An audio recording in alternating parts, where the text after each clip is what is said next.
Time now for a financial focus. And as the humanitarian crisis in Ukraine continues, you may have seen on your social media timelines and online that charities and donation websites are claiming to help refugees, but some of these are scams. So KTNV financial analyst Steve Budin is joining us to talk about this. And Steve, just tell us about these scams and what we should watch out for. It didn't take long, did it? In the last 2 days, I've gotten the full trifecta. I got a social media ad, I got a text message, and I received an email from organizations all reputing to be Ukrainian aid organizations, and I should donate immediately. Now, I know we all want to do the right thing. We all want to help out those that are in need, but it's important that the money go to the right place, right? So first and foremost, I know we've done segments on these, but it bears repeating. Do not click on those attachments. Do not answer the text. Do not click on the link on your computer. You're opening up yourselves to these organizations having full access to your phone, your computer, even your bank account.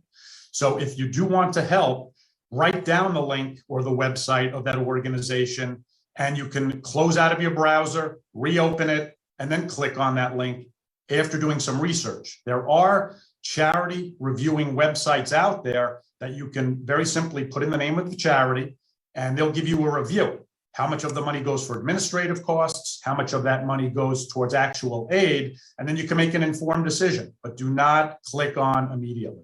So what are some other ways that we can protect ourselves when we come across these potentially scamming websites? First and foremost, I think the safest way to make a payment is by credit card. Do not give your debit card information out, because then the organization has access to your bank account. Same with your checks. They could have your routing number and bank account number on those checks. The credit card payment does give you some protection if it is in fact a fraud. Many credit card companies will refund your payment if in fact the organization is fraudulent. So stick to the credit cards. And secondly, make sure you authorize, if that's what you want, only one payment. Make sure, check your credit statements, even your bank statements if you go that route. Make sure multiple withdrawals aren't done. The more withdrawals that are made, the tougher it is to get that money back. So number one, use a credit card. Number two, authorize only the number of transactions you want.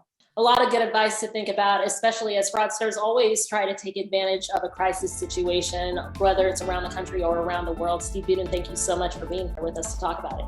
You're very welcome. And we'll be right back after this.